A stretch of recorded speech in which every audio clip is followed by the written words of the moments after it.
Nice à la bella nous tend les bras. Bonjour les amis, je suis très heureuse de vous retrouver sous le soleil de la Côte d'Azur pour ces nouvelles échappées belles.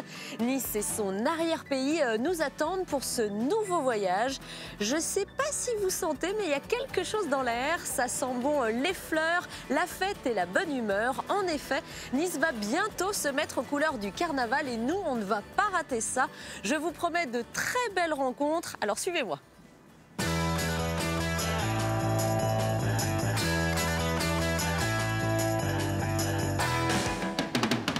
À Nice, Sophie Jovillard se met au régime méditerranéen. On arrive avec tous nos problèmes, avec toutes nos tensions, on les déverse et on se régénère avec la mer.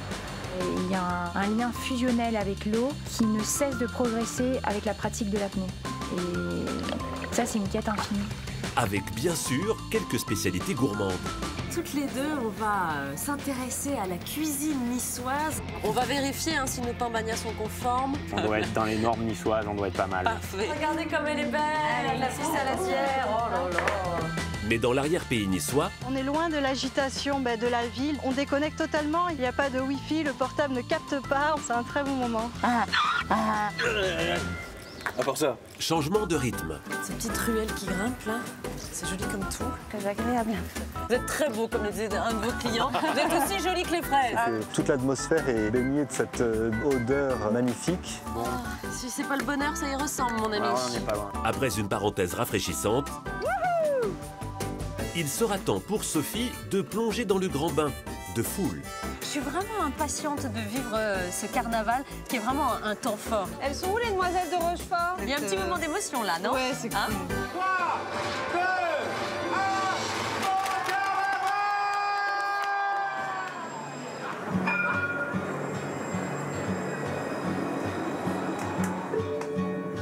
Bonjour, bienvenue sur le réseau Ligne d'Azur.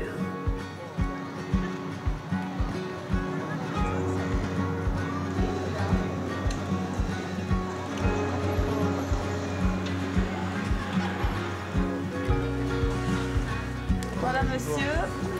Alors, ça fera 5,50. Madame, bonjour. Bonjour. Vous connaissez la soca? Vous avez déjà goûté? Je veux bien goûter. Alors, c'est de la farine de pois chiche, de l'huile d'olive, de l'eau et du sel. C'est une spécialité niçoise. C'est très très bon. C'est excellent.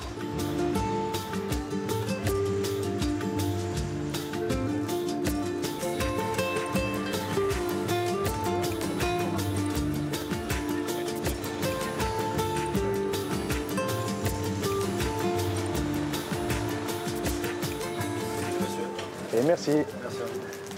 Bonjour Cédric. Et bonjour Sophie. Comment vas-tu? Très bien, et toi? Ça me fait plaisir de te retrouver ici sur le Cours Saléya. Tous les chemins mènent au marché offert du Cours Saléya ici à Nice. Dis donc, tu es bien fleuri.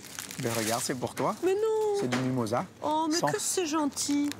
Le mimosa, ça annonce les beaux jours. C'est une bonne nouvelle quand il y a ces fleurs. Alors ici, quand on vit à Nice, on a les pieds dans la Méditerranée et la tête dans les collines de l'arrière-pays. Ça va être un petit peu mon voyage. Je suis vraiment très heureuse d'être avec toi parce que tu fais partie de la famille des Pignataros. Alors moi, je représente la 4e génération. Ça fait à peu près une vingtaine d'années que j'ai repris la société familiale.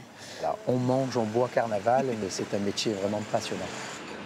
Quel est le thème de cette année? Cette année, ça va être roi du cinéma. Écoute, ça colle bien à la ville de Nice, parce que les studios de la Victorine fêtent leur centenaire. Nice est une ville très cinématographique, donc j'imagine que ça a été une très bonne source d'inspiration, ça. C'est un thème qui se prête à merveille avec le carnaval, mais tu vas découvrir des chars fabuleux.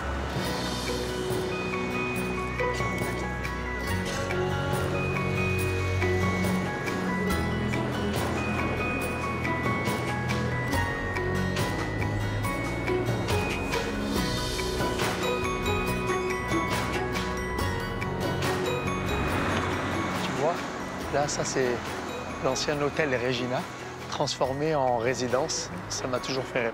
Bon, ça veut dire, si t'entends parler d'un appartement disponible, tiens-moi au courant. Je crois que là, au 3e étage, il est libre. Ah bon? Moi, je crois que j'ai pas le budget quand même. Il faut que je réfléchisse. Donc on a un cimier, Alors là, Cédric, tu m'emmènes dans un endroit un peu hors du temps. On n'a plus l'impression d'être en ville, là. Hein. On est dans un très joli parc. En fait, Cimiez, tu es à 5 minutes du centre-ville et tu as l'impression d'être dans l'arrière-pays. Oui, parce qu'il y a les oliviers, là. C'est ça. Des champs d'oliviers. Tu vois la verdure, tu vois la tranquillité.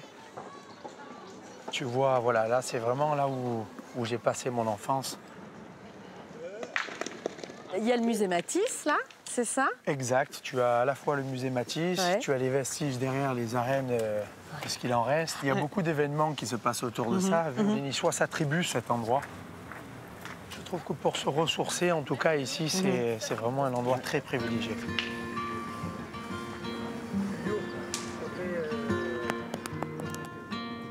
Là, je découvre Nice sous le soleil. Quelle ville agréable. Il y a vraiment une vraie qualité de vie hein, ici. Ah, il y a une lourde influence du climat. Il faut savoir que 300 jours dans l'année, il fait beau. Ça va. On a une qualité de vie exceptionnelle.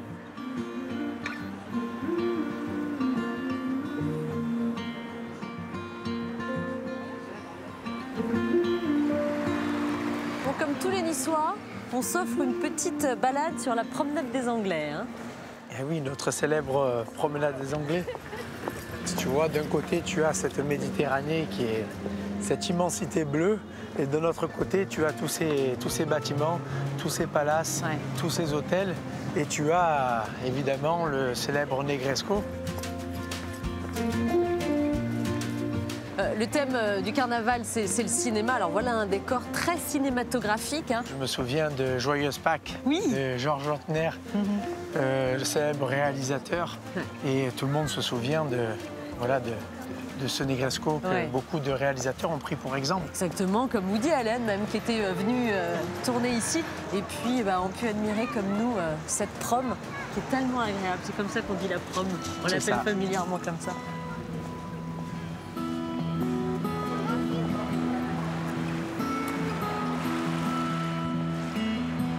À Nice, la promenade des Anglais est un lieu incontournable. Un boulevard de 7 km connu dans le monde entier. Et au lever du jour, les galets de la promenade ne s'offrent qu'aux habitués. Ce qui est formidable le matin, c'est qu'on la retrouve toujours régénérée. Elle est propre et quand la mer est très calme, elle est d'un limpide, on voit les galets au fond de l'eau. C'est un vrai bonheur. On arrive avec tous nos problèmes, avec toutes nos tensions, on les déverse et on se régénère avec la mer. Ah oui, et après, on est en forme pour toute la journée. Christine et Sylvie sont des figures de la prom. Depuis plus de 10 ans, par tous les temps, elles nagent 1 heure le long du littoral. Une balade sportive face à la plus belle avenue de Nice. On a la mer pour nous, hein, c'est notre grande baignoire. Hein. Profiter de la mer et de la promenade, du panorama, du changement de couleur grâce au lever de soleil. C'est formidable de pouvoir faire du sport dans un cadre comme celui-là, ça n'existe pas ailleurs.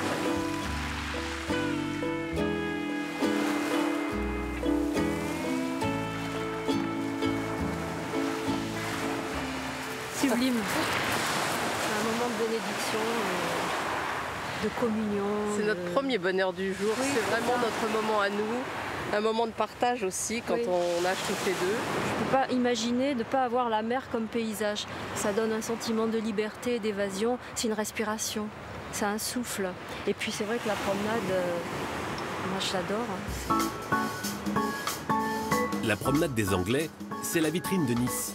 Elle tient son nom des estivants anglais qui en financèrent la construction au début du siècle dernier.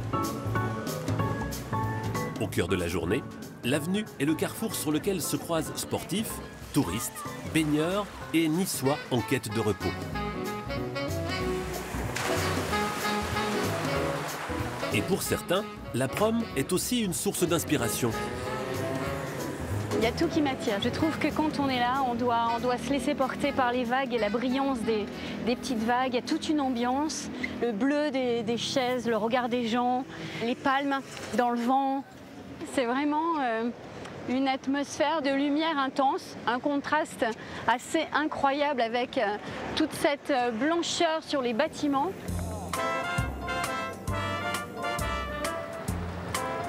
Cette lumière qui inspira Chagall, Picasso et Matisse en leur temps, Sylvie en connaît un rayon.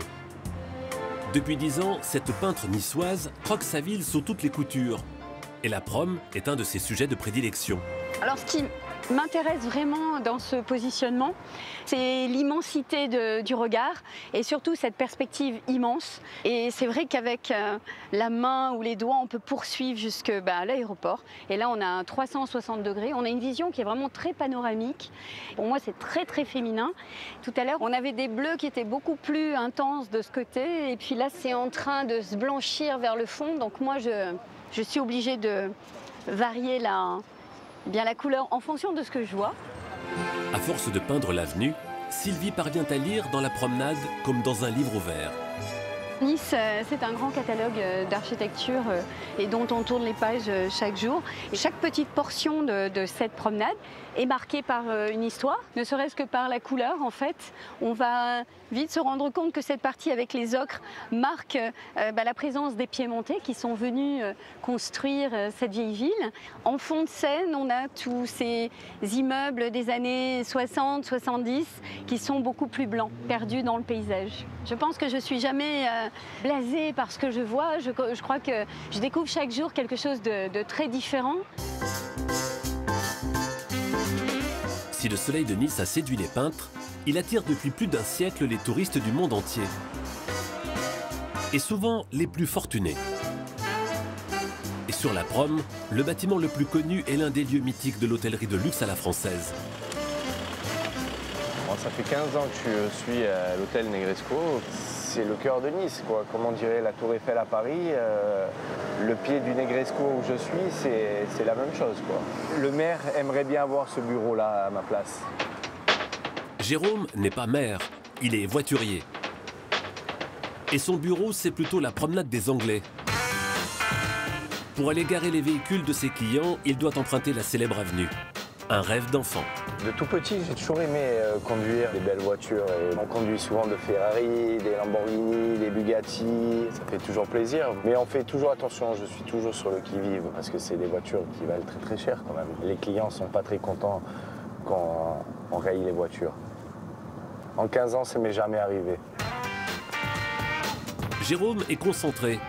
Même en plein travail, le voiturier ne manque pas d'apprécier le paysage. Regardez ces palmiers, regardez ce ciel, regardez cette mer. Les gens, quand ils viennent sur la promenade des Anglais, ils pensent à autre chose. Ils sont déconnectés de tout. Moi, chaque fois que je suis de repos, il faut que j'aille me promener sur la promenade des Anglais. Les touristes, quand ils viennent ici, ils nous disent c'est le plus bel endroit du monde. Mais je leur dis, mais bien sûr, c'est le plus bel endroit du monde. Lieu de détente, de travail ou source d'inspiration, les 7 km de la promenade des Anglais font partie de la vie de tous les Niçois.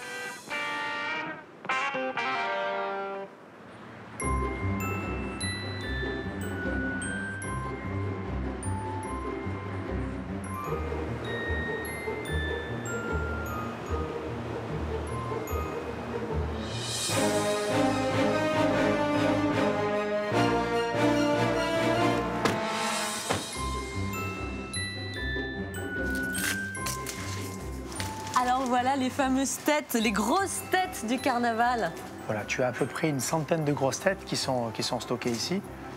Et on reconnaît bien les visages emblématiques de ce roi du cinéma qui est le thème du carnaval avec De Funès. Alors lui, il parle vraiment à tout le monde, toutes les générations. Ah ben là c'est Depardieu, je reconnais.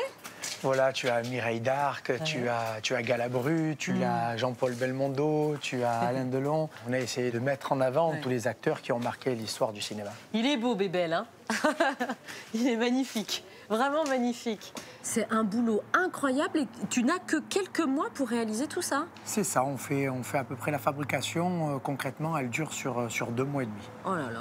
Ah non, mais c'est vraiment un travail de dingue. Elles sont réalisées en quelle matière, là, ces grosses têtes? C'est creux à l'intérieur. Certaines sont creuses, certaines sont pleines, mais il faut savoir qu'on utilise toujours ce fameux papier carton-pâte. C'est-à-dire que tous les matins, on fabrique avec de la farine, on fait bouillir de l'eau et on fabrique notre propre colle.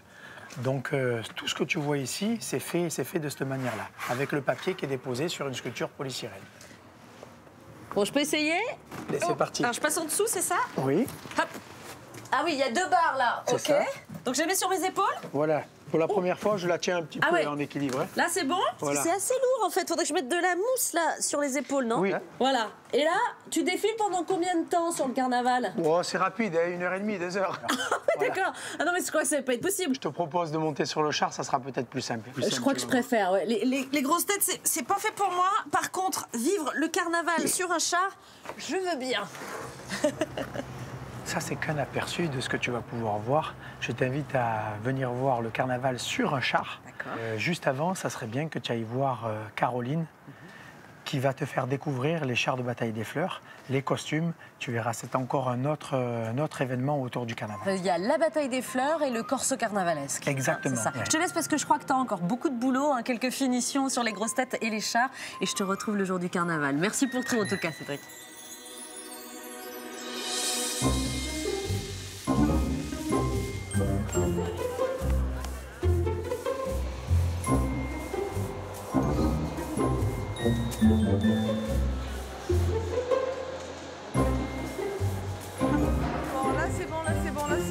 Allez, on est parti. Là, tu vois, ce qui est bien, c'est le parallèle des 2 phalaenopsis, des 2 piquages, j'aime bien. Ça, c'est vraiment cool, quoi. Nous, sur celui-ci, donc ça, c'est la grue pour orange mécanique. Ouais, c'est bras, ouais. C'est bien, on a les opposés.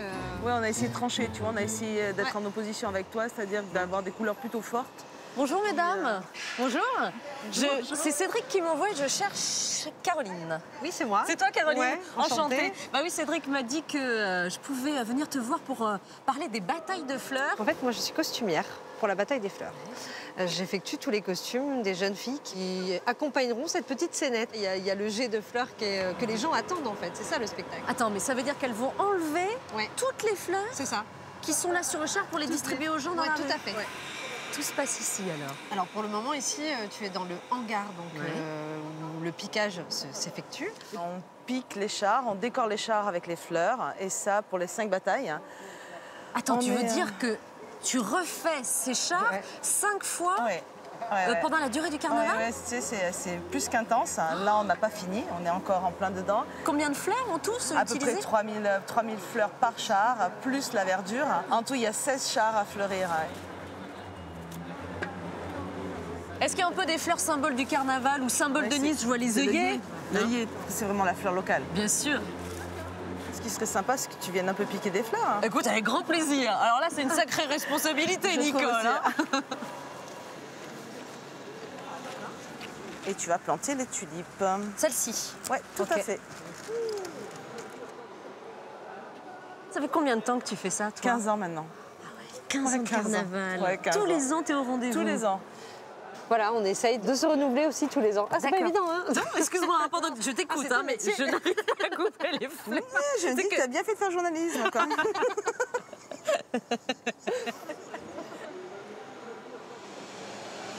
Voilà, c'est vraiment un beau travail hein, de groupe. Sans vous, il n'y aurait pas de carnaval. Ouais, on est en off, en fait. Toutes ces couleurs, ça sent bon en plus.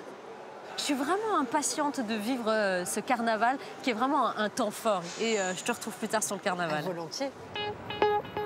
Derrière ces façades et cette carte postale chargée d'élégance, Nice est aussi connue pour son visage luxueux. Partout en ville, on peut apercevoir des signes ostentatoires de richesse.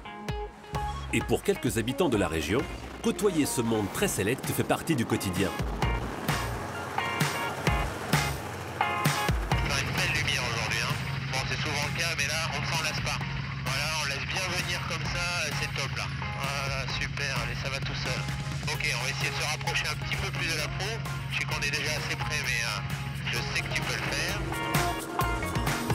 Jérôme est photographe. Il a été mandaté par le propriétaire de ce yacht pour prendre en photo le navire. L'idée générale, c'est de placer le bateau pour avoir son meilleur angle. Voilà, là c'est bien, on a la montagne derrière, c'est impeccable. Il prend bien le soleil, donc c'est exactement ce dont on a besoin. Par exemple, celui-là, comme vous pouvez voir, c'est hyper flatteur pour le bateau, ça l'allonge. Donc mon boulot à moi, c'est d'arriver à trouver quel est le meilleur angle pour que le client soit heureux de ces images.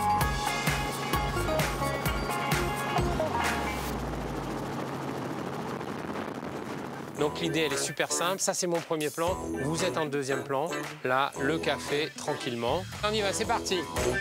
Et après les photos aériennes, Jérôme doit aussi mettre en image l'intérieur du bateau. Voilà, un peu d'interaction entre vous, comme ça, c'est bien. Le but, donner envie à de riches clients de dépenser plus de 150 000 € pour passer une semaine sur ce yacht long de 70 mètres. Pour un bateau comme ça qui est destiné à la location, il faut montrer des images, mais il faut aussi montrer ce qu'on peut faire avec le bateau. Donc nos modèles sont là pour valoriser tout ce qu'il est possible de faire à bord. Évidemment qu'un yacht comme ça, c'est une source de travail pour quantité de gens. Comme moi, tous les gens qui vont intervenir à bord, tout l'équipage qui est à bord toute l'année, tous ces gens-là travaillent dans des conditions assez remarquables. Et plus il y a de yachts, plus il y a de travail. Des contrats de ce type, Jérôme les enchaîne toute l'année. Car les eaux de la Côte d'Azur sont un passage obligé pour les navires des plus fortunés. Il y a une énorme concentration de bateaux. Les yachts font en général un circuit qui se passe entre Cannes, Monaco, Saint-Tropez, Porto-Cervo, Portofino. Et tout ça, c'est tous des endroits de rêve et c'est des gens qui ont une vie de rêve. Quand je me dis que tout ça, c'est mon bureau et que je viens travailler là, c'est une chance incroyable. Sur la Côte d'Azur, ils sont nombreux, comme Jérôme, à mettre leur talent au service de l'industrie du luxe. Et certains d'entre eux travaillent à l'abri des regards. Derrière les murs des plus belles propriétés se cachent souvent des jardins et des jardiniers d'exception.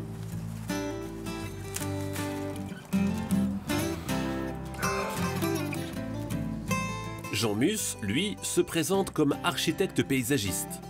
Sa clientèle, les stars et autres riches propriétaires qui peuplent la Côte d'Azur. Là, on fait sur l'œil rentrant, tu vois, la pousse qui rentre à l'intérieur, comme tu sais, et pas celle qui vient à l'extérieur. Alors, tu continues, mais c'était très bien, on voit pas la coupe. Quelle différence avec la tailleuse de haies où on va très vite. Nous, on mâche les feuilles. Alors, ça prend un peu plus de temps, un peu plus d'argent. Mais on accompagne la plante, et c'est ce qui donne des résultats souvent extraordinaires, parce que c'est la plante qui dirige. Le jardinier devient un interprète. En 40 ans de carrière, Jean Mus a eu le temps de créer un lien particulier avec les espèces locales. Au point de passer maître dans l'art de composer un jardin azuréen. La Côte d'Azur a toujours abrité ou des propriétaires exigeants, ou des visiteurs capricieux, des visiteurs fortunés ou de grands amateurs de jardin. Et tous ces gens du monde entier ont permis de créer les jardins de cette signature. Il est un peu italien, il est un peu français, il est un peu espagnol, il est un peu mauresque, il est souvent anglais. Et toutes ces sources d'inspiration, depuis 1860 à peu près, ont fait qu'il y a une patine, une écriture, une reconnaissance de ce jardin de la Côte d'Azur. Et le monde entier en a pris acte. Jean Mus veut donner vie aux rêves botaniques de ses clients très exigeants.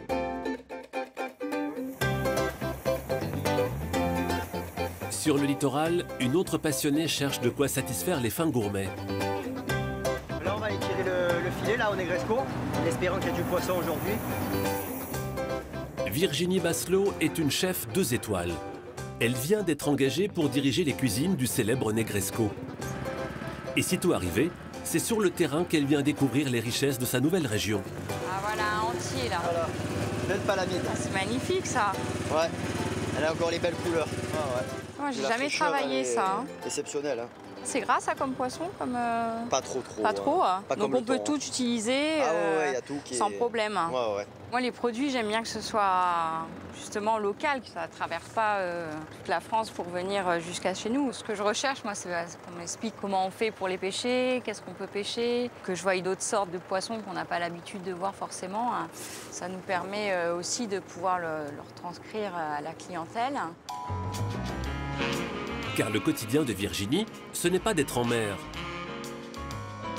Dans les cuisines du palace, la chef de 39 ans gère une brigade de 23 personnes. Foie gras barse, c'est sorti. C'est parti devant un chou. C'est ici que cette Normande d'origine travaille à mettre en musique les saveurs de sa région d'adoption. Déjà, on va le goûter à cru, voir ce que ça donne. C'est très doux. J'ai envie de faire quelque chose de simple où on va garder vraiment tout le goût du produit. Le Negresco, pour moi, c'est vraiment une très belle maison, connue mondialement, avec plein d'histoires. Et aussi une maison où moi, j'ai envie d'apporter beaucoup plus de jeunesse, de fraîcheur. Donc c'est toujours une recherche constante pour essayer d'améliorer les choses, de satisfaire le client, pour faire que les choses soient un peu waouh, quoi. Enfin, soit waouh dans cette maison. Grâce à Virginie et à ceux qui travaillent dans l'ombre pour faire du luxe une réalité, Nice et sa région brillent de mille feux aux yeux du monde entier.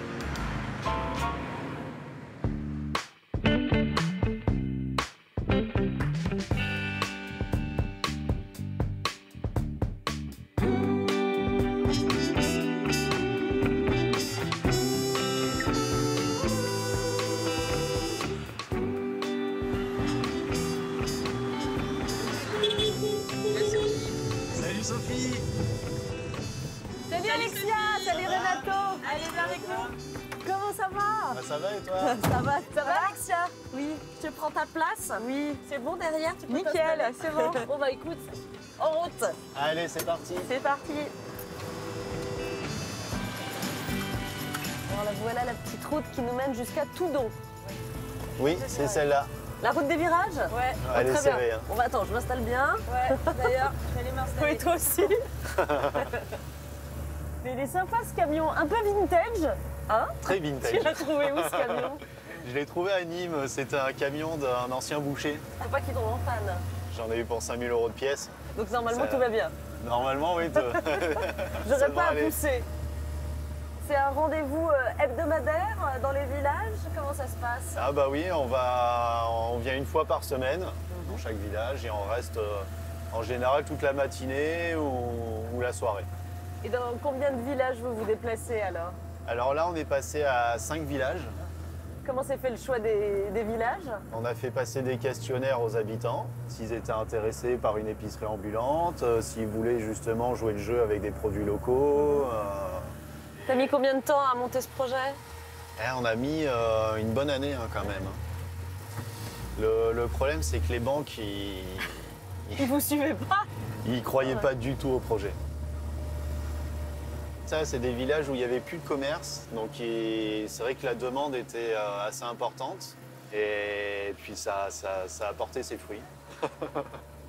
Bon écoute, j'en profite pour admirer ces magnifiques paysages. Là, on a vraiment beaucoup de chance hein, d'être ici, c'est superbe. Ah oui, c'est royal. Voilà, on progresse doucement, hein. On est à 20 km/h à peu près. Hein. Ah bah, 25, hein, dis donc, oui. je t'y pépère, il prend son temps. Ah oui, il est vieux, hein, donc faut pas trop le brusquer. Ça, c'est Toudon. Voilà Toudon, le petit village. Accroché sur la colline. Là. Ouais, sur le flanc de la montagne. Ah ouais, vraiment. Et voilà, Toudon, terminus du camion.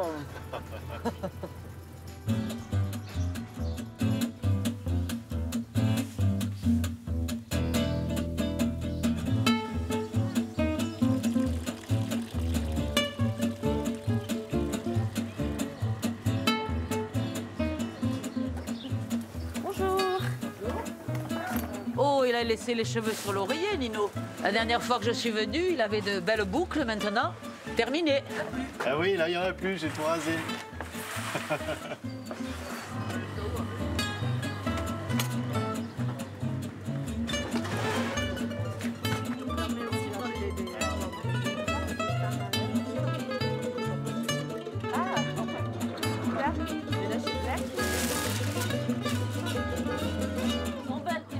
Ah, elles sont super belles. Magnifique. Hein.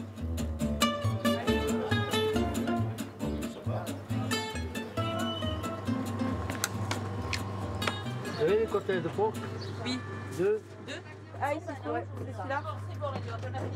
Et 4 €. Enfin, Alors regarde, les 4 œillets d'Inde, les 4 betteraves, elles sont là. J'ai les dragibus, les crocodiles ou les boules magiques? Les boules magiques. Ouais. Oh, Une sucette. Ah, mais on vend aussi des bons becs. Ah bah oui, hein. Ah, ça c'est bien. Les enfants, hein. Ça c'est chouette. Mais c'est important pour vous qui viennent là dans C'est votre très village. important, c'est très important. Au contraire, ça fait vivre un village. Il y a l'ambiance, c'est extraordinaire. Ça m'évite d'aller en ville. Et vous venez parce qu'ils sont sympathiques et souriants ou vous venez parce qu'il y a aussi des bons produits? Parce qu'il y a des bons produits, parce qu'ils sont sympathiques, parce qu'ils sont beaux, parce qu'ils sont jeunes, parce qu'ils font de l'animation. Et parce qu'elle est amoureuse. Merci madame. Des farcis. Farcis. Combien il en faut? Ah, ils étaient excellents. Hein. Ils sont beaux? C'est moi qui oui. les ai faits. Il y a combien d'habitants là dans le village? Grands et petits, il doit bien y avoir 500 habitants. Hein. Mais il n'y a plus de commerçants. Ben, il n'y a plus de commerçants parce qu'ils ne tiennent pas. Hein. Je dis toujours aux gens, il faut aller les faire travailler parce qu'autrement, s'ils ne vendent plus, ils ne viennent plus. Pour le moment, vous êtes les seuls. Avec la découpe. Ah, tu me l'emmènes là-bas? Oui. Qu'est-ce que vous faisiez tous les deux avant? Alors, moi j'ai été cuisinier et Alexia, elle était décoratrice d'intérieur. Ah oui, rien à voir. Complètement. Qu'est-ce que tu retiens de plus positif de toi de cette aventure? N'avoir aucun patron et le bonheur des clients, ça c'est pas mal. Et les mauvais côtés, c'est quand on tombe en panne sur la route? Les pannes du camion à répétition, ça a été très compliqué à gérer. Et puis, il faut se lever tôt. Parfois, à 2-3 heures du matin, je suis levé quoi, pour aller chercher un peu des légumes.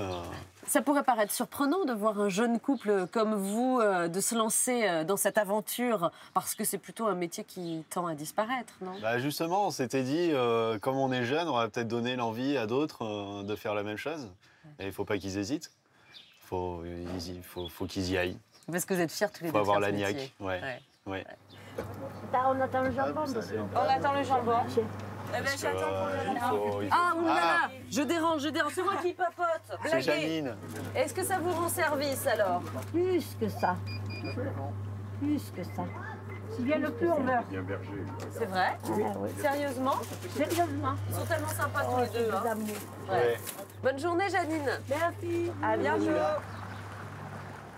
Bonjour. Salut Philippe, madame. Je viens te prendre le pain. Et puis pour vous. 2 baguettes, s'il te plaît. Regardez comme elle est sympa, elle vous amène votre petit café aussi. Bien cuite les baguettes. Tu les prends n'importe. Voilà. Parfait. Merci à vous. Bonne journée. Bonne journée à vous. Au revoir. Au revoir.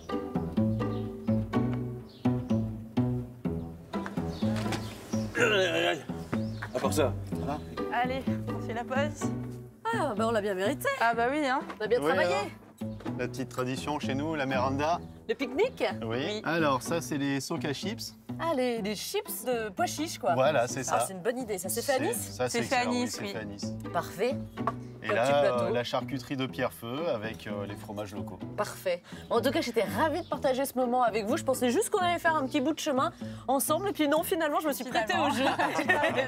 J'ai adoré ce moment. Donc, merci beaucoup à tous les deux. Gardez Merci ces à toi. magnifiques sourires parce que Oui. vous êtes très beaux, comme le disait un de vos clients. Vous êtes aussi jolis que les fraises. Ah bah c'est gentil. À une cinquantaine de kilomètres au nord du village de Toudon, se dévoile l'extraordinaire parc du Mercantour. Un paradis naturel que l'on peut découvrir à dos d'âne. Une fois que vous avez repéré l'avant de l'arrière, vous le remettez dans le bon sens. Et puis vous allez pouvoir lui mettre sur le dos. On lui met le bas sur le dos et puis on va venir positionner en premier la sangle arrière. Alors cet âne, c'est Isidore. C'est un âne de Provence. Ils sont reconnaissables parce qu'ils sont pas très grands, ils ont la robe grise, ils sont parfaitement adaptés à la montagne. Randonnée avec des ânes sur les chemins du Mercantour. C'est la formule qu'a choisie cette famille de touristes. Alors la première étape, c'est d'apprendre à composer avec le caractère de leur nouveau compagnon. Pour avancer, oublie pas, c'est tse d'un ton ferme, décidé. Donc tu continues comme ça, tu restes bien devant lui, comme ça il comprend bien que c'est toi qui mènes. On a coutume de dire que les ânes, c'est comme les enfants. On les aime, mais il faut quand même un petit peu de fermeté. Au programme de la semaine, une immersion au cœur des 69 000 hectares du parc du Mercantour. De quoi réaliser un vieux fantasme, celui de vivre coupé du monde. On est loin de l'agitation de la ville de Nice. On déconnecte totalement, il n'y a pas de Wi-Fi, le portable ne capte pas, on ne peut pas être dérangé. Donc on a vraiment le temps en famille de profiter des uns des autres, de se parler, d'observer les animaux. C'est un très bon moment. Allez, on est presque au plateau, courage. De là-haut, il y aura une belle vue.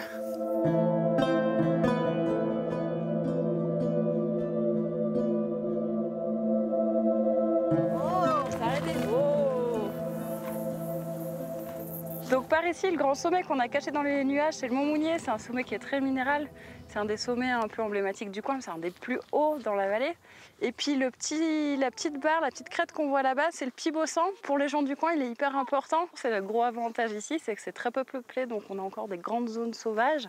Et donc on peut marcher vraiment plusieurs jours sans rencontrer ni de village, ni de route, ni de zone d'habitation. Donc ça reste quand même quelque chose de très préservé et d'assez exceptionnel encore en France, quoi.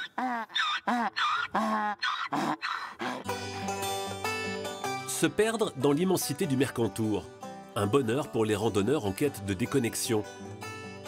Mais pour les bergers de la région, l'isolement fait partie intégrante du métier. Tout l'été, Didier est seul avec son troupeau.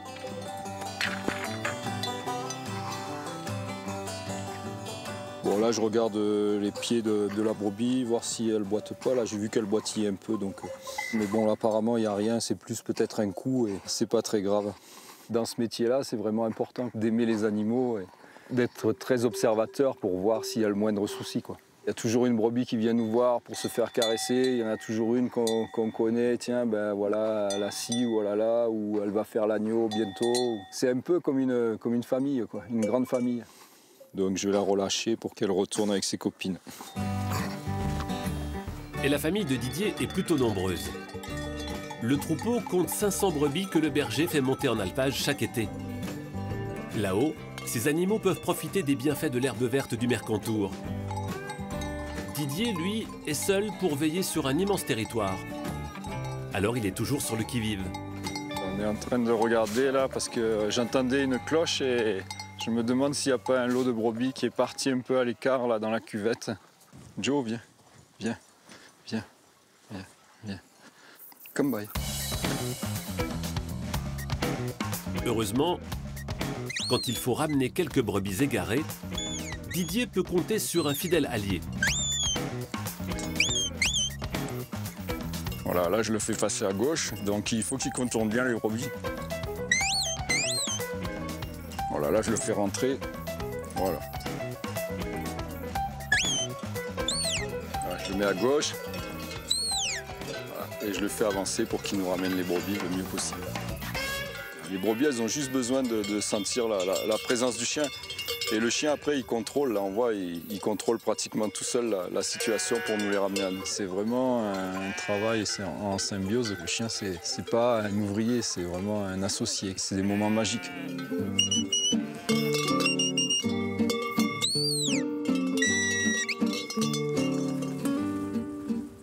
De juin à octobre, le troupeau de Didier vit en alpage.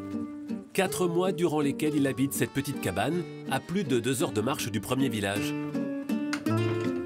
C'est vraiment le lieu de vie du berger. Bon, on a tout ce qu'il faut, une cuisinière, le lit, une salle de bain avec une douche. Donc pour avoir un minimum de confort, c'est déjà pas mal. Donc c'est là qu'on vient le soir, donc, ou le midi aussi quand on redescend des brebis. Et on mange là, on fait la sieste, on dort. Voilà, c'est vraiment un lieu où on se ressource un peu, on se repose, quoi.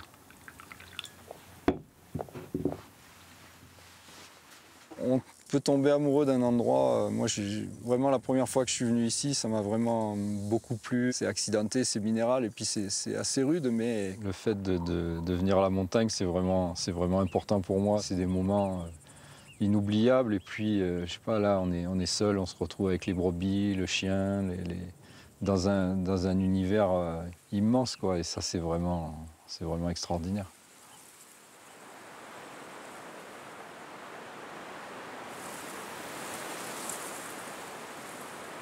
Mathieu, on a convoqué le beau temps pour découvrir ensemble une vallée qu'on appelle la bien nommée Vallée des Merveilles, la vallée de la Roya. La Roya, la voilà.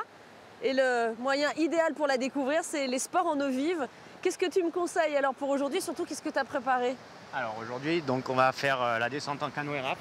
Ouais. Donc c'est embarcation gonflable pour 2 personnes. Ça va nous permettre de faire la descente avec les sensations tout en sécurité. Moi, je passe devant. Toi, tu vas être devant. Moi, je vais être derrière pour guider. Toi, devant, donc tu vas pagayer. Très bien. Bon, c'est toi qui fais tout le boulot, on est d'accord? Ça devrait bien se passer. Oui, me voilà en confiance alors. Bon, tu as l'air d'hésiter. C'est quoi ce... Non, non, ça va bien se passer. Rassure-moi, on va pas tomber à l'eau. Normalement, non. Là, donc, tu as de la chance. Il y a un super niveau d'eau. Donc, au niveau sensation, ben, ça va être top. Ok. C'est parti? On y va.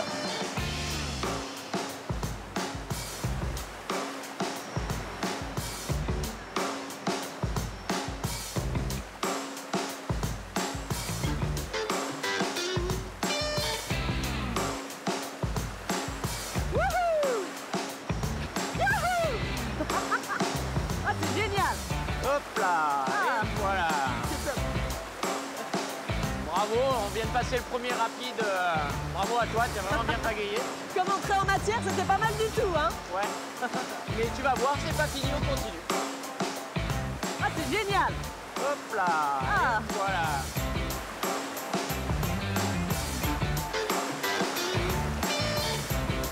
Alors cette Troya, raconte-moi un peu, c'est un fleuve, hein? C'est un petit fleuve, donc il fait à peu près une 60aine de kilomètres. Donc les 40 premiers kilomètres, c'est en France. Le départ au col de Tende. Et les 20 derniers kilomètres en Italie, elle se jette dans la mer Méditerranée à Ventimiglia en Italie. Donc. En tout cas, on est dans un cadre absolument idyllique, hein, entre mer et montagne. On dirait que tu as fait ça toute ta vie. Presque, presque. Une vraie pro. Ouais, je crois que j'ai raté une vocation. Alors on voit pas, mais moi je fais pratiquement rien, c'est tout toi qui fais. Oui, et puis par contre, moi ce que je vois bien, c'est que c'est moi qui prends les vagues. Ah, c'est pour ça que je t'ai placé bien à l'avant. Ça permet d'avoir les sensations du canoë, avec pas beaucoup de danger, parce que le bateau est tout mou, il se plie dans tous les sens. C'est vraiment un super outil pour découvrir la rivière. J'ai eu la chance de commencer sur les 10 ans à pratiquer le kayak ici en club. Ouais. Et puis ben, j'en ai fait mon métier. Bienvenue dans mon bureau. Un peu humide, mais pas mal la vue, quoi. C'est vrai. Le fond d'écran est sympa. C'est vrai.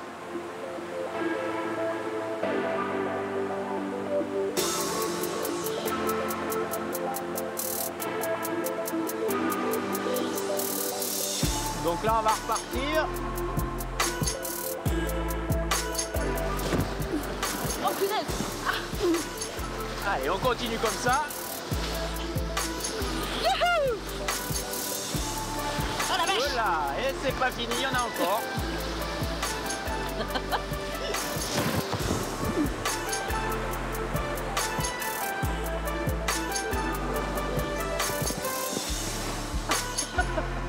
On prend des paquets d'eau là! Hein. Ah, t'as bien fait de mettre tes lunettes là, au moins. Ah, là, si t'étais pas bien réveillé, c'est bon là. Hein. C'est bon là. Ah, j'en peux plus! Ah, alors là, on arrive au village de Breil-sur-Roya.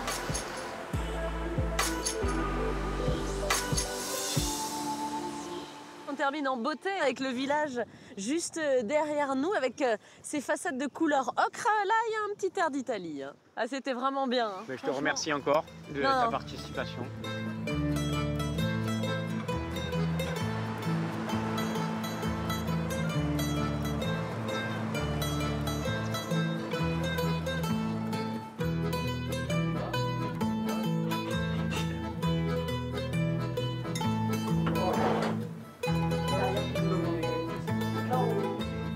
Bonjour, monsieur, dame. Et bonjour, monsieur, dame. Serge. Enchanté. Enchanté, Serge. Soso. Ça va? Ça va bien? Ouais. Alors, il paraît qu'on mange les meilleurs pambaya du monde ici. Et ça, c'est vrai. On n'est pas connus, mais on est reconnus, nous. Et ça, c'est des amis. Je vois ça. Avec Mathieu, là, on vient de la Roya, là. Ça bouge un peu, non? Ouais, ça bouge un peu. Comme la machine à laver. Eh ben voilà. J'avais l'impression d'être dans une grande machine à laver. Exactement. Par contre, j'ai un petit creux. Hein. Alors, on va passer au pembagna. On va aller goûter ce pembagna. Vous nous montrez comment ils sont faits? Allez, on y va. Alors, vous voyez, le pain, il est spécial. Okay. Regardez ça. À taille. La taille du pain. Voilà, pour faire un bon pembagna, il faut déjà avoir du bon pain. Donc, pain, des petits poivrons en salade, de l'oignon nouveau, un petit œuf, du thon, des olives, toujours d'ici, hein, des anchois, sans oublier le basilic, et beaucoup d'amour. Surtout de l'amour dedans. Voilà. Là, ils sont faits avec amour. Ah, je le vois, je le vois, je le vois. Et voilà, regardez-moi ça. Il est parfait, ce pain bagnard. Vous croyez que vous arriverez à le finir? Oui, oui. Allez, bon. Bonne journée, messieurs, dames. Ciao. Au revoir. Merci bien. Soso, bonne Au revoir, continuation, bon chef. appétit. Et merci. Hein. Au revoir, merci. Tu trouvais qu'on n'avait pas fait assez d'exercice aujourd'hui? Non, pas assez. Du coup, je te porte jusqu'ici pour vraiment profiter à fond du pain bagnat. Tu me portes. Tu m'as pas porté sur ton dos, camarade. Non, mais bon. Comme ça, tu vas vraiment l'apprécier vraiment jusqu'au bout, ce petit Comme pain ça, on bagnat. l'aura mérité. Et puis alors, on a une très très jolie vue là. Hein. Direct sur le village. Ah ouais. Breil-sur-Oya là est sous nos pieds. C'est très joli. Ouais. Et comment elle s'appelle cette chapelle? Alors là, c'est la chapelle Notre-Dame-du-Mont. Et tu sais de quand elle date? Ouais, du XIe siècle. Et elle a été faite en plusieurs morceaux. Et le plus gros a été fait à partir du XVIe siècle. Et toi, c'est vraiment les paysages dans lesquels tu as grandi. Alors moi, je suis né pas loin et j'habite à peu près à 200 mètres d'ici. Oui, c'est ça. J'ai grandi là. Par là-bas, à vol d'oiseau? Un petit peu plus bas. Ok. Donc je suis vraiment né là et j'ai toujours habité là, quoi. Vénard. On se pose ici? Ouais, c'est pas mal pour manger ce pain bagnat. Ouais, c'est pas mal comme tu dis. On l'a bien mérité. Oh là là, oui, quel joli décor. Ouais. Bon. Oh, si c'est pas le bonheur, ça y ressemble, mon ami. Ouais, on n'en est pas loin, on n'en est pas loin. J'adore ici, parce que déjà j'y suis né. C'est aussi la terre de mes grands-parents, ma mère et toute ma famille. J'ai beaucoup voyagé, Ouais. donc toujours, surtout pour aller naviguer. Donc j'ai traversé 4 continents sur les 5. Et c'est en voyageant autant que je me suis aperçu de la chance que j'avais d'habiter ici. Du coup, plus j'ai voyagé et plus j'étais content de rentrer chez moi. Plus moyen de partir. Ouais, je te comprends. Merci en tout cas de m'avoir fait partager tous ces bons moments. Ben, merci à toi. On va vérifier hein, si nos pains bagnats sont conformes. Ouais. Elle a rien oublié. Je pense qu'on est Tout pas va mal. bien, on est pas On doit mal. être dans les normes niçoises, on doit être pas mal. Parfait. Bon appétit. hein. À toi aussi, bon appétit. Oh.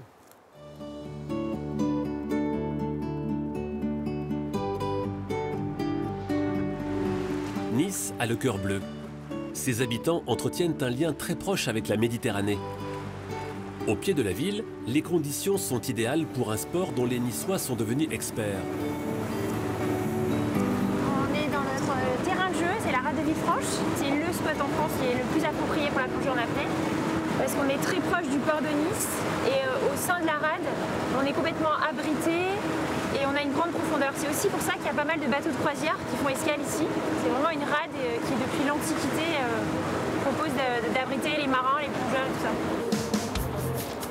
ça. Aurore Asso est une championne d'apnée.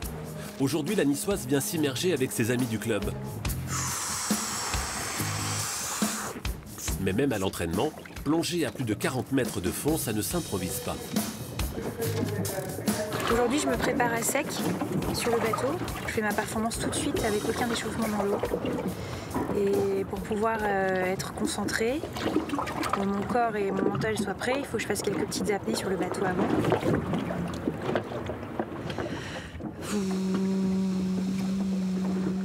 Le réflexe d'immersion est meilleur. C'est quelque chose qui nous rapproche des mammifères marins, qui fait que la première apnée est toujours la meilleure. Il y a tous les réflexes qui se mettent en place pour que l'apnée soit loin des dangers de syncope. 30 secondes.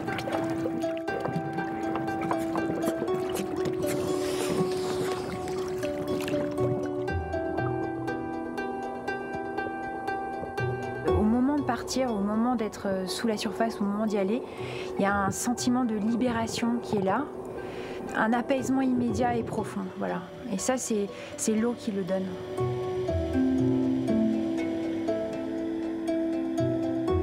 Et il y a un lien fusionnel avec l'eau qui ne cesse de progresser avec la pratique de l'apnée.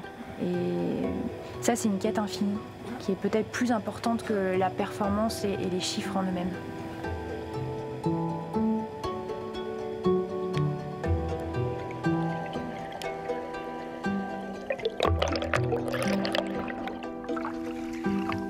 Pour Aurore et les apnéistes, l'appel des profondeurs est un aimant puissant.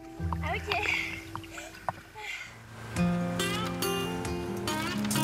Un peu plus au large, d'autres aiment se perdre dans l'immensité de la Méditerranée. je propose d'aller au sud, on va voir ce qui se passe. Après, ce qu'on fera, c'est qu'on mettra le cap dans l'est, on aura le soleil dans le dos, ce sera peut-être plus facile pour repérer les animaux. Greg Lecoeur est un photographe de renommée internationale, un spécialiste de la faune sous-marine. Et lorsqu'il est chez lui, le Niçois prend la mer pour traquer ses modèles. C'est une quête, hein. Moi je vois plus ça comme une quête. Dès qu'on a un soupçon sur une trace de vie, il faut aller voir, hein. C'est le seul moyen d'être sûr. Ça arrive qu'on passe la journée à courir comme ça après des indices. Des fois ça paye, des fois ça paye pas. À 5 km au large de Nice, Greg sera peut-être payé de ses efforts. Sous le bateau, plus de 1000 mètres de fond. Là, il y a eu un gros splash au large, donc on va aller voir ce que c'est. Une zone riche en nourriture qui convient aux mammifères marins. Oh là là, regarde ça, regarde comme il saute là-bas.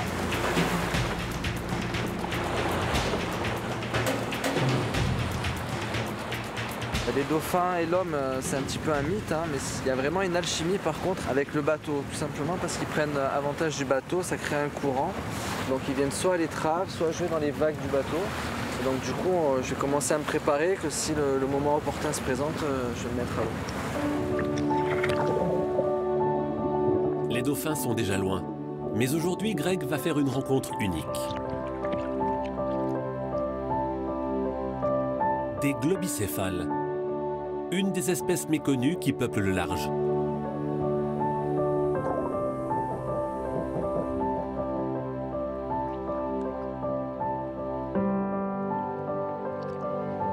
Au fil de ses plongées, Greg en a rencontré d'autres.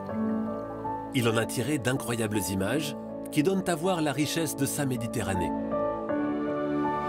La Méditerranée, beaucoup de gens pensent que c'est une mer sans vie, alors que c'est parmi des plus hotspots de la biodiversité dans le monde. Beaucoup de gens s'imaginent qu'il faut voyager à l'autre bout de la planète pour voir des tortues, pour voir des raies, pour voir des baleines. Mais toutes ces espèces, en fait, elles vivent dans tous les continents, dans tous les océans. Voilà, il faut juste être un petit peu curieux et se donner la peine d'y aller.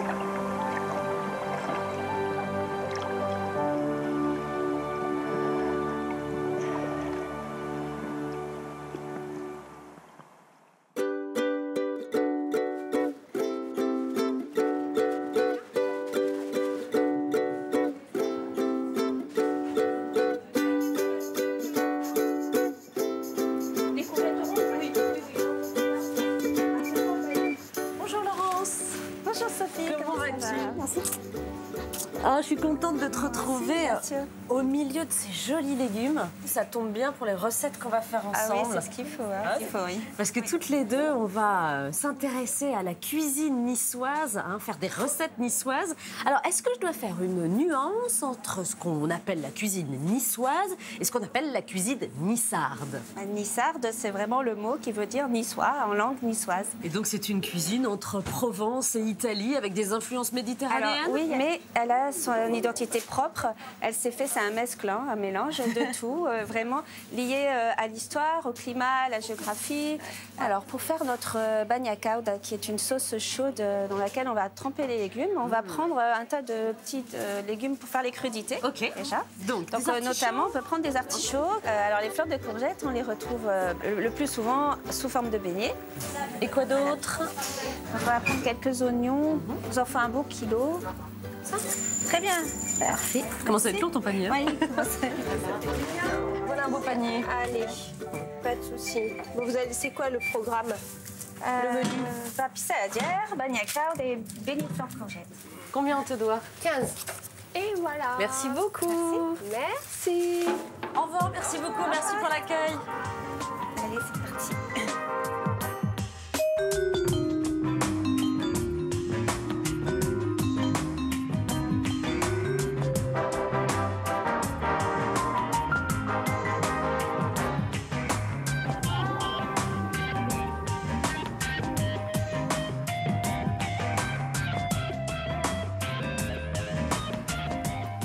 Sophie, je pensais que c'était intéressant de faire un petit détour par Saint-Paul-de-Vence avant de rejoindre mon atelier.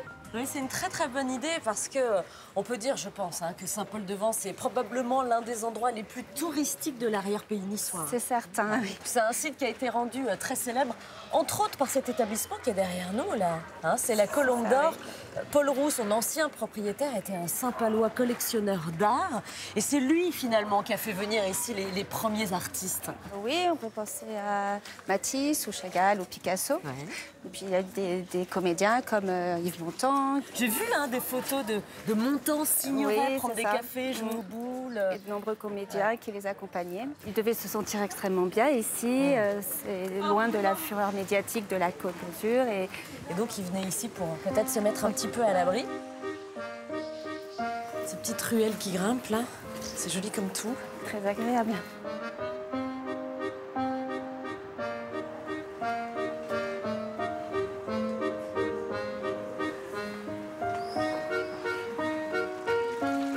Et à chaque coin de rue, il y a des monuments historiques, comme cette jolie fontaine là.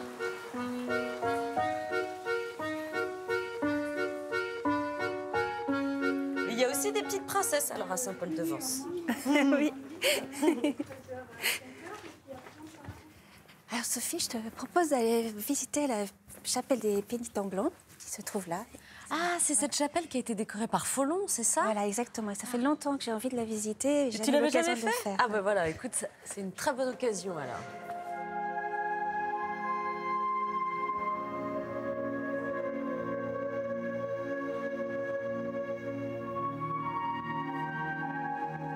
Tu reconnais cette musique, ça te dit rien? Des souvenirs lointains. Ah, des souvenirs d'enfance, hein? Ouais. C'était la musique du générique de fin des programmes d'Antenne 2. Oui, c'est ça. Tu te souviens ces grands hommes volants comme ça? C'est ça.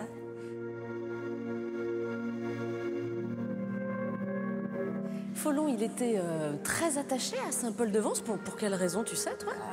Il a vécu un certain nombre d'années où il est passé. Ouais. Il était lié d'amitié avec les gens de la région, notamment les gens de la Colombe d'Or. Et il a proposé effectivement de remettre en état cette chapelle qui était un petit peu en mauvais état. Je crois que le pauvre, il n'a pas eu le temps de voir cette chapelle achevée. Oui, malheureusement, il est décédé en 2005 et donc les travaux ont commencé ensuite selon ses consignes précisément et en fonction de ce qu'il avait imaginé. Et on retrouve le paysage de Saint-Paul-de-Vence, cher au cœur de Folon. Et en plus, c'est la vue un peu privilégiée qu'on a depuis la Colle-sur-Loup sur Saint-Paul. Colle-sur-Loup, c'est chez toi, ça? Exactement. D'accord, alors on y va chez toi, justement.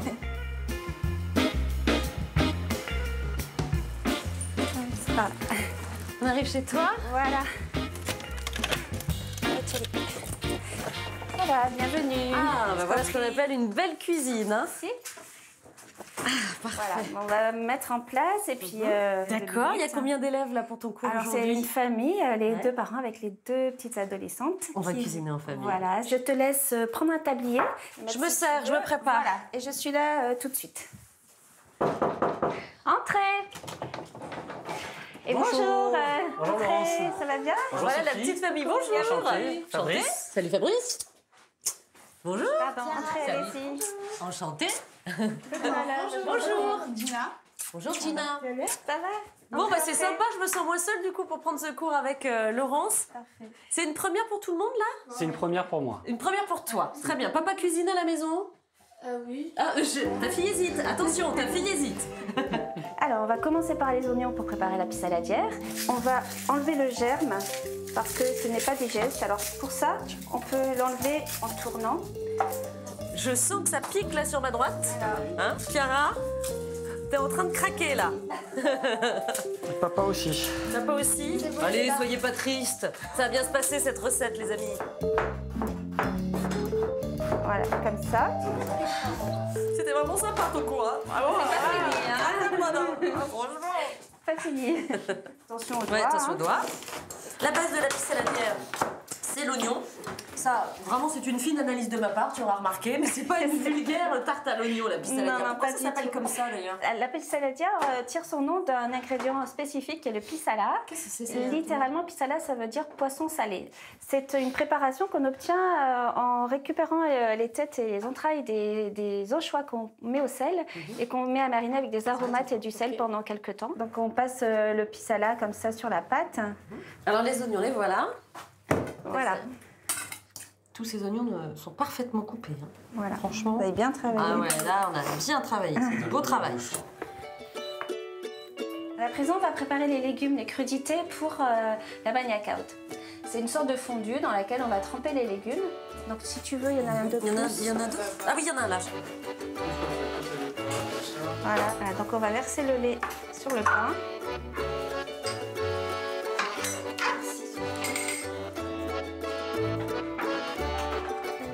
On va faire des lamelles et ensuite des bâtonnets.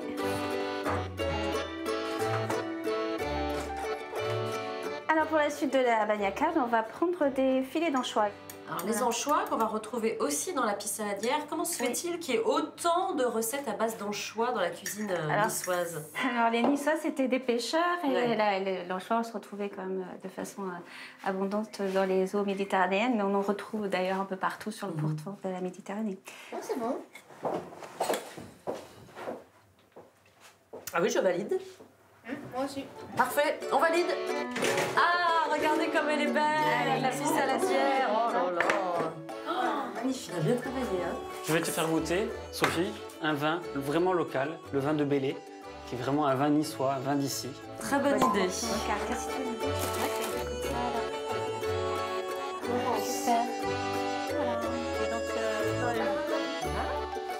En tout cas, cette cuisine niçoise, c'est une cuisine traditionnelle, une cuisine de partage, une cuisine ensoleillée.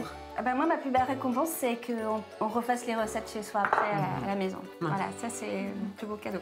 C'est le but. Hein. Vraiment, merci mille fois de m'avoir transmis tout le savoir et ta passion. Merci à tous. Hein. Merci. Et puis on reviendra prendre des cours. Merci Laurence. Merci.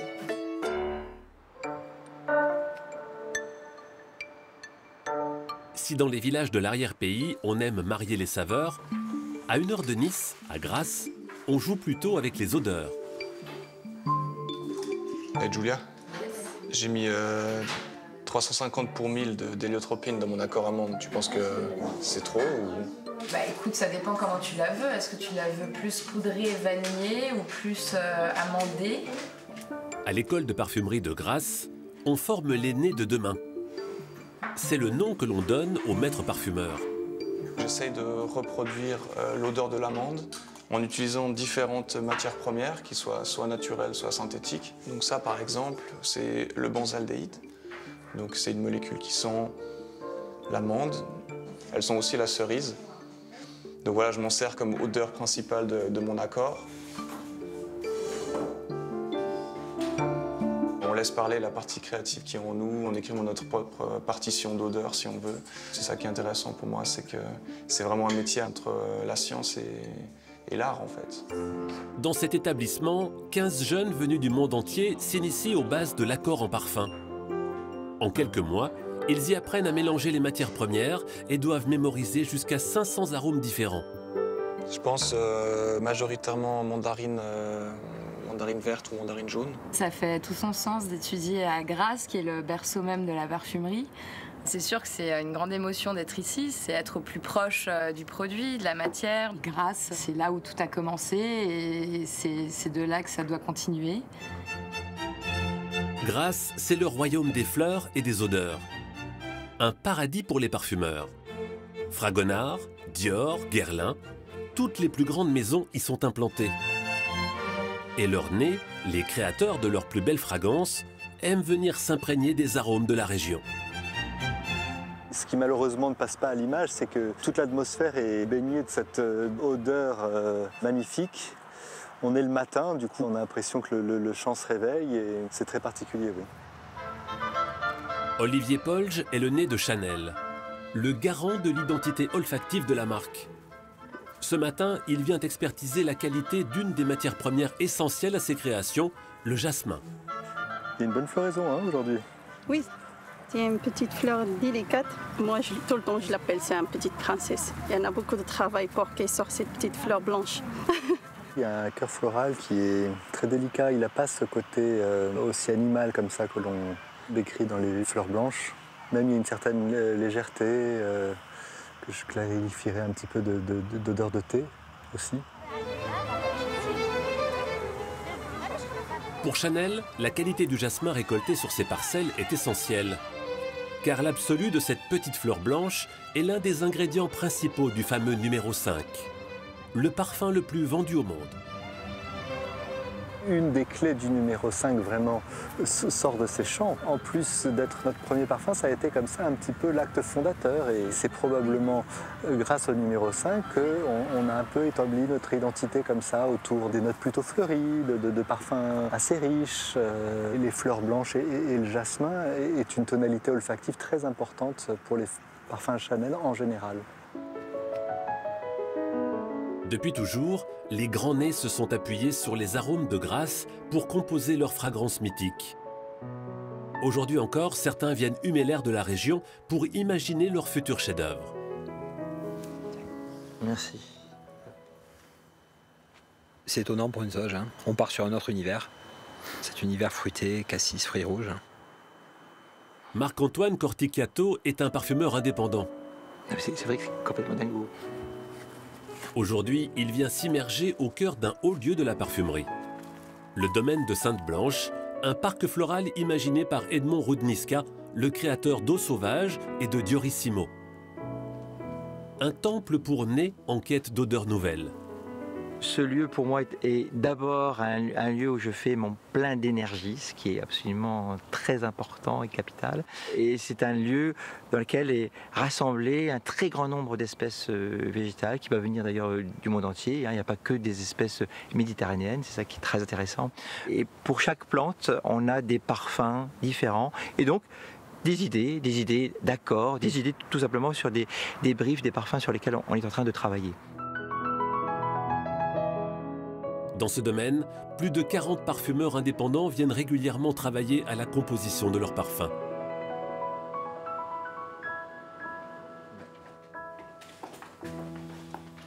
Alors, qu'est-ce qu'on sent? Le parfumeur imagine une odeur purement intellectuelle qu'il a en tête. La parfumerie, ce n'est pas une science mathématique, il faut donc essayer. C'est ce qui fait toute la difficulté et tout le charme de la création en parfumerie. On est dans un lieu absolument mythique, on ne peut pas s'empêcher de penser à ces très grands parfums. C'est un côté très touchant et on se sent vraiment privilégié.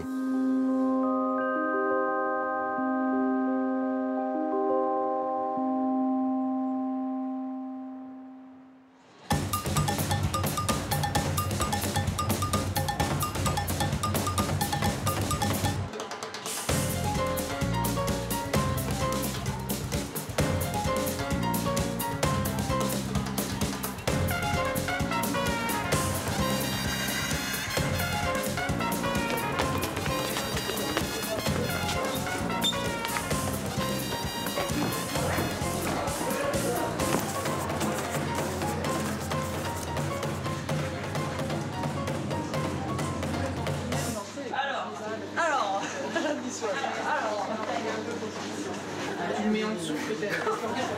On fait quoi? Bonjour. Bonjour, excusez-moi, je cherche Caroline. Vous savez où elle est? Elle est dans la loge 3. D'accord, très bien, merci beaucoup. Ouais, c'est bien, j'aime bien cette petite mèche là qui arrive comme ça, c'est chouette. C'est mignon, c'est top. C'est nickel la coiffure, c'est parfait. Là, ça y est. Là, on peut remonter. Ouais. Sinon, personne.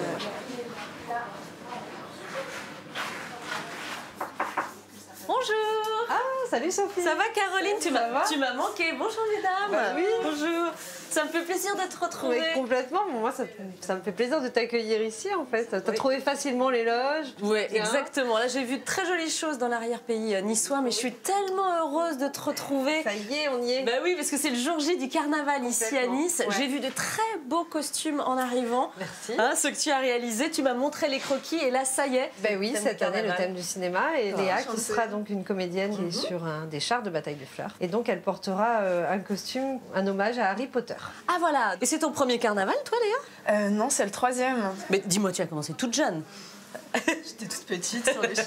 Qu'est-ce que tu fais dans la vie, toi, Léa? Je suis à la fac de médecine. Je suis en 4e année, donc tous les matins, je suis en stage à l'hôpital. Et là, je me prends des petites vacances artistiques. Est-ce que ça te dérange, si tu es d'accord, Caroline, que je te suive un peu pendant le défilé, que tu m'apprennes à jeter les fleurs? Parce que j'imagine qu'il y a une technique particulière pour le lancer de fleurs. Ah, toute une histoire de lancer. Gardez le sourire. Tout le temps. C'est plus Hermione, la copine d'Harry Potter, non? C'est ça? Voilà. Oui, mais je suis Harry. Ah, tu es Harry. Je tiens à le préciser, tu es Harry. Je te montre ça. Ouais. Alors, du coup, c'est lui. Ah oui. Ah, super. T'as vu, aux couleurs de Gryffondor. Bah oui, tu vas être magnifique. Hop, et plein de petits froufrous. Elles sont où, les demoiselles de Rochefort?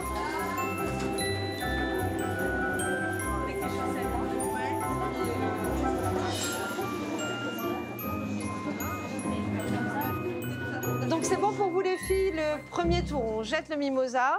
Deuxième tour, on commence à dépiquer les fleurs doucement.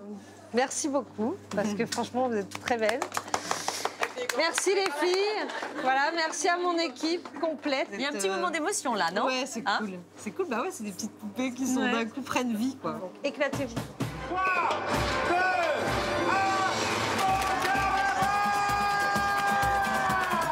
C'est les demoiselles de Rochefort.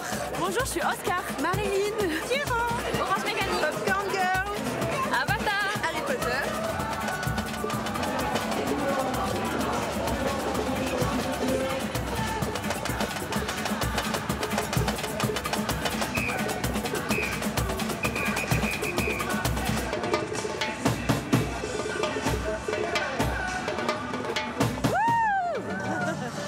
Tout se passe bien, j'ai l'impression, hein? Bah là, de toute façon, je ne suis plus maître de rien. C'est vrai. En tout cas, les fleurs sont absolument magnifiques. Nicole peut être très fière. Alors, tes filles, là, sur les chars, elles sont superbes. T'es contente? Ouais, je suis contente. Ouais, je suis contente. Et comment tu t'es retrouvée à créer les costumes pour la bataille des fleurs pour ce carnaval de Nice? J'étais costumière réalisatrice et ensuite on m'a demandé de faire les créations. Et voilà, j'y suis toujours, je suis piquée. C'est ça, comme les fleurs, comme les fleurs. Je t'embrasse très fort parce que vraiment, j'ai apprécié ce moment de partage avec toi. Merci, ravie de t'avoir eu avec moi. Bah, écoute, je reste un peu sur le carnaval parce que je suis curieuse de voir comment s'en sort notre petit Harry Potter. Ah bah, faut aller la voir. Ouais. Ça va, Sophie, et toi? Écoute, tout se passe bien? Mais oui, au top. Hein, ça y est, c'est parti, là, la distribution de mimosa. Ouais, sur un mystère de vie. Ok, tu prends un mimosa. Alors, tu peux donner un petit morceau, un gros morceau si t'aimes bien les gens. Tu peux donner tout le bouquet si tu le trouves beau. Qui est le plus motivé?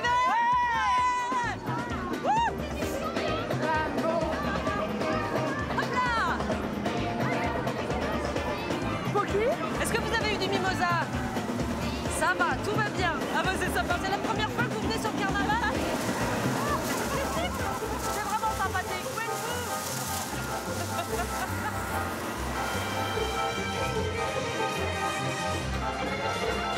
Et Nicole, ça me fait plaisir de te retrouver. Écoute, c'est vraiment le moment là où on défait tout ton travail. C'est pas trop frustrant quand même. Ah non, c'est le bonheur, c'est le moment le plus jouissif. On travaille pour ça, tu vois, on sait pourquoi on se lève le matin, c'est clair. Tu repars avec tout ça. C'est de distribuer ces fleurs, ouais, c'est ça? Vas-y, fais-toi plaisir. Alors je vais les distribuer. Ravi de t'avoir recroisé, Nicole. À plus tard. Tenez, mesdames, c'est pour vous. Le carnaval de Nice a 135 ans.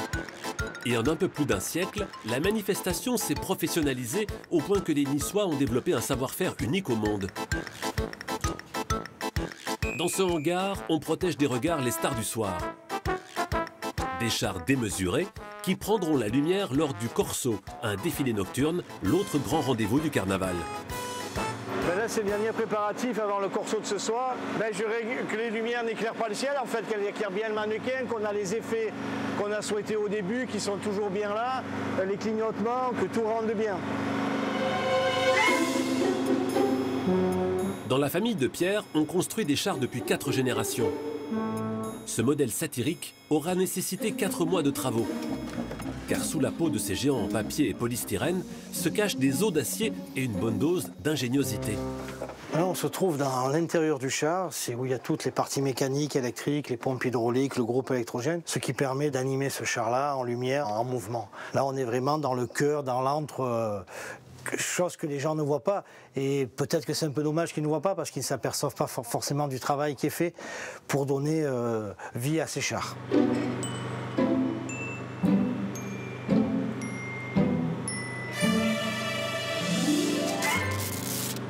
On veut créer un mouvement qui soit un désaxé au niveau de la taille pour que le mannequin se penche de droite à gauche en s'avançant en arrière et en avant. Nous, ce qu'on cherche, c'est toujours à créer des nouveautés, des nouveaux mouvements.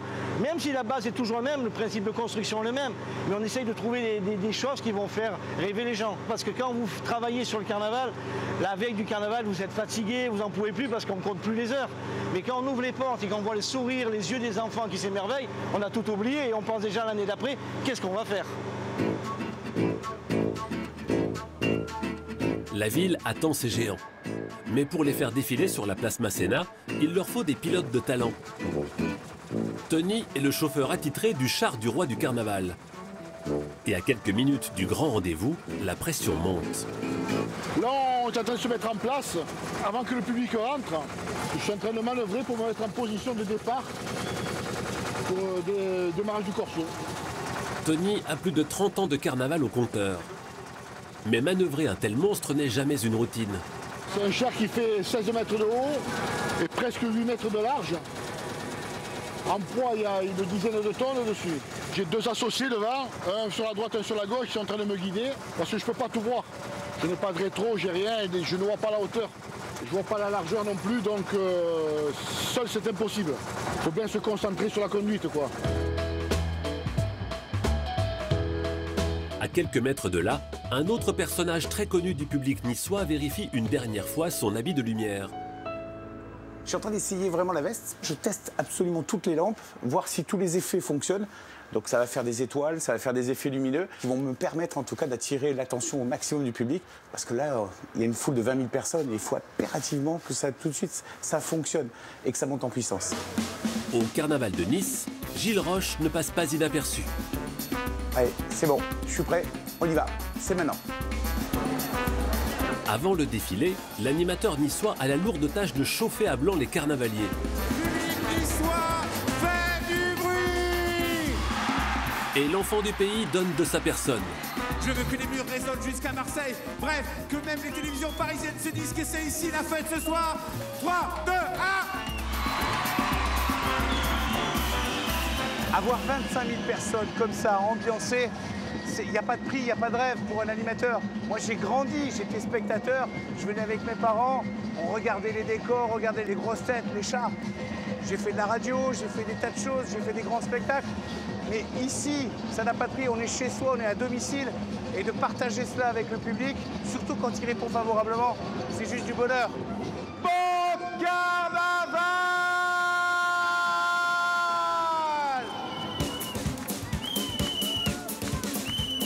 Au cœur du défilé, le roi est de sortie. C'est le grand moment pour Tony. Là, je suis très concentré parce qu'il y a du monde ce soir, comme vous pouvez le voir. Et je ne vois pas grand-chose, en fait. C'est un peu étroit, là.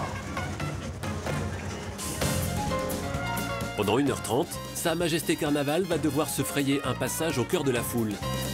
Mais le chauffeur du roi n'échangerait son volant pour rien au monde. Je suis toujours devant, j'ouvre la voie aux autres chars. Puis c'est le roi quand même, quoi. Sa Majesté Carnaval, quoi. On voit sur le visage des gens, quand l'arrivée du roi, on voit quand même des sourires, impressionnés par ce char. Donc c'est une grande fierté.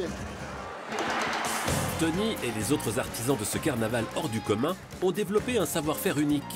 De quoi offrir aux Niçois un spectacle grandiose.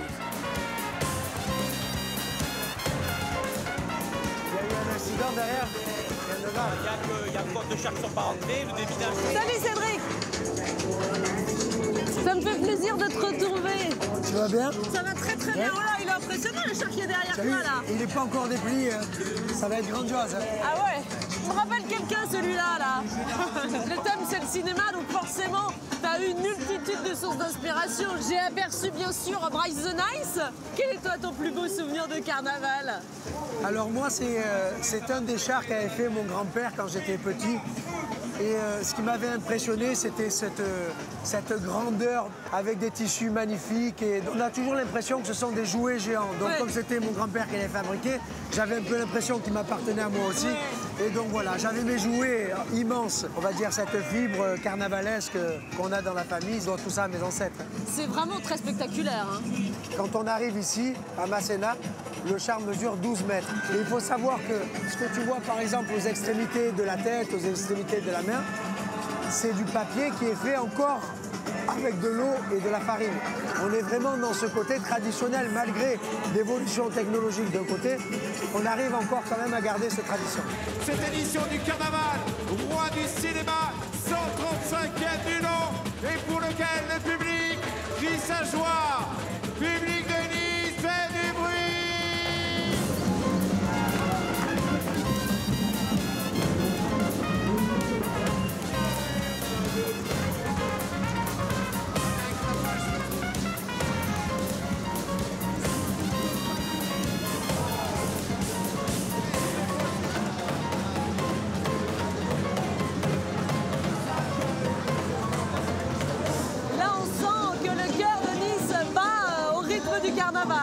C'est ça, là on arrive vraiment au cœur de l'attraction.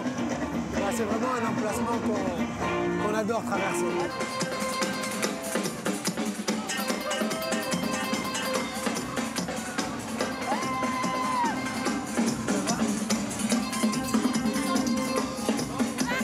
Tu n'as jamais vécu comme ça le carnaval?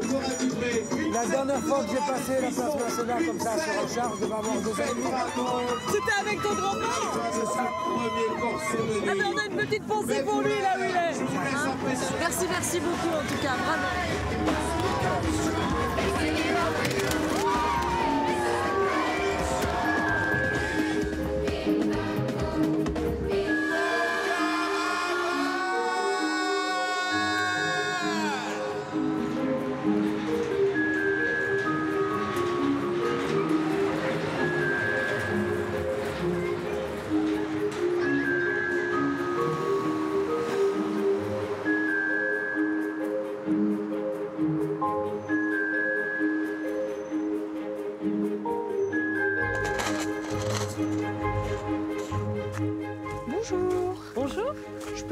Vous cherchez quelque chose?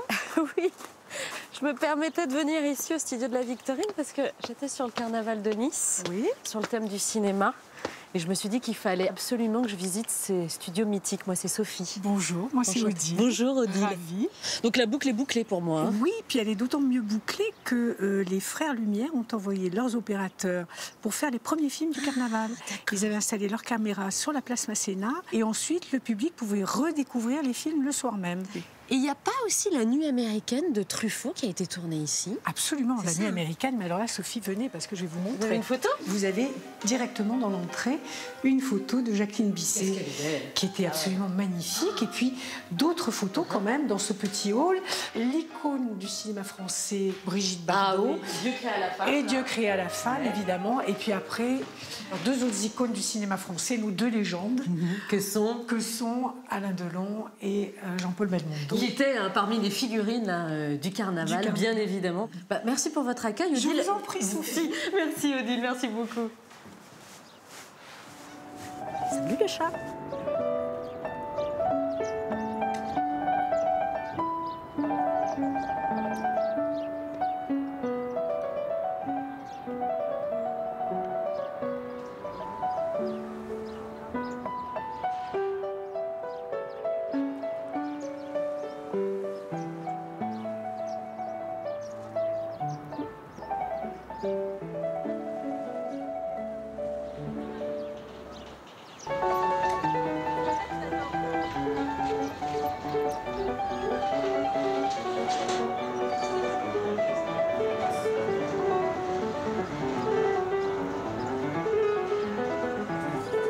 peu de hauteur les amis pour vous dire au revoir. Je fais un petit coucou à la place Masséna, son carnaval, à la promenade des Anglais et à la baie des Anges. C'est la fin de ce très beau voyage entre Nice et son arrière-pays. J'en ai fait des choses, hein. J'ai vécu le carnaval aux premières loges, j'ai appris à cuisiner les spécialités locales. Je me suis baladée sur la Roya, j'ai même été épicière ambulante. J'espère que ces aventures vous auront plu. Moi je vous embrasse très fort. Si vous voulez, on peut se donner des nouvelles sur les réseaux sociaux. Et vous le savez, il y a aussi le replay. Je vous dis à très bientôt et comme d'habitude, faites de beaux voyages.